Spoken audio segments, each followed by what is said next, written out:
You're listening to Mornings with Mark, 1460 KION.com. More stimulating talk radio.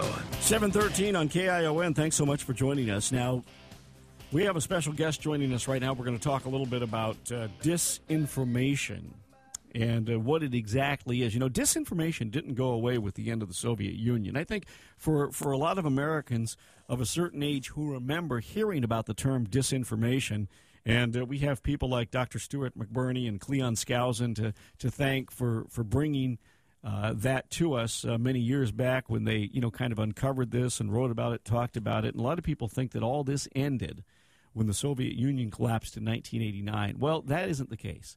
Disinformation has been with us since, time immemorial. It really, really ramped up with the emergence of international communism and the Red October Revolution of 1917. And disinformation has been a powerful tool of left-wing causes since that time. And joining us to talk about the disinformation war this morning is Guido Lombardi. And Mr. Lombardi is an international political and business consultant specializing in Italy, the United States, and Israel. His most recent book is The Value Matrix 2.0. And this is a book that has garnered high praise from people like Donald Trump and Daniel Abraham. Guido, welcome to the program, and thank you for joining us this morning. Thank you, and welcome. So, first off, explain to our listeners what is meant by the term disinformation. Well, disinformation, probably most people know it as propaganda. Beside the propaganda that we've seen in the Soviet Union, the real beginning of the big propaganda machine started really with the Nazi in Germany, where actually the Nazi party started to, get hold of all the media and try to impose their view of the world and their view of what things are and how people should think on the German population. And I would say in a very destructive way, but successfully, they were able to basically brainwash a whole nation. Well, the Russians did the same thing. It's manufactured consent. Yeah, exactly. It's using the media for with an agenda that has not necessarily the goodness of the good of the people at heart. Mm-hmm. And I think one of the things, too, Guido, is that one of the impacts or one of the effects of this is that, and truly effective disinformation campaigns, as you mentioned, will use propaganda to create manufactured consent among the people. And then, furthermore, to take it a step further, they will then impress upon you the fact that the manufactured consent of the people is organic. Exactly. I think you described it extremely well. The problem is that today we have a lot of, TV especially. The radio, thank God, is so widespread and so difficult to control that it's still pretty free and independent, like your program. And but the TV and a lot of the printed media, has come under the evil influence of people that are trying to manipulate, public opinion. Mm-hmm. And we've seen this especially with the last election and with the Obama administration.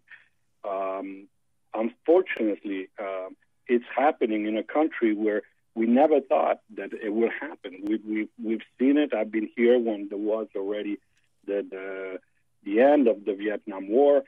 And some people started to see it at that time, but we never thought that it would take hold in this country. Unfortunately, it is. Thank God we have people like the Tea Party movement and a lot of other people that are starting to go back to the values and principles of the Constitution, the Declaration of Independence, and they are realizing that those values and principles are so profound and valid that, with those lenses, we can see exactly what's going on, and we can realize that we do not have all those freedoms that we are entitled to. Yeah. And this is happening also in Europe, where actually the Tea Party movement, it's basically taking hold over there as well. It probably started even before it was here because, we had to face communism and the socialists and all those agendas, for the last 20, 30, 40 years. So we are a little bit more familiar with, their tricks and their agendas. But it's by this, give and take between the United States and the free people in Europe that actually these principles and values, they're becoming more and more organic, more and more real, and they're actually making things happen in the real world.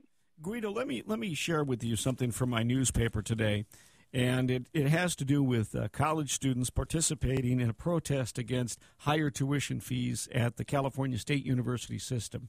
Now, yesterday there are 23 campuses in the system in the California State Universities, and at all 23 campuses there were coordinated student protests and marches. And first and foremost, what people have to understand is that these marches were not organic. They were planned by someone for a specific reason, and they were planned by leftist groups on campus, teachers' unions, and other agitational forces. All right. Now, at the local college over on the Monterey Peninsula, one of the students addressed the crowd, a junior, a young man studying politics and economics, and to quote him, he said, "We want full transparency to the system's budget. We want fair contracts and fair working conditions for the university's faculty, and to do this, we propose cuts to executive and administrative salaries. Students want salary caps placed on top administrators' positions." Now, I read this and I say, this is a perfect example of disinformation in action. Agree? Absolutely. I agree 100%. The problem is that there is a lot of legitimate aspiration. There is a lot of legitimate frustration with the system, with the things that have been going on wrong, and especially young people, but a lot of people that feel, especially this economic crisis and everything else, they feel like they need to rebel. The problem is that instead of being genuine in the sense that they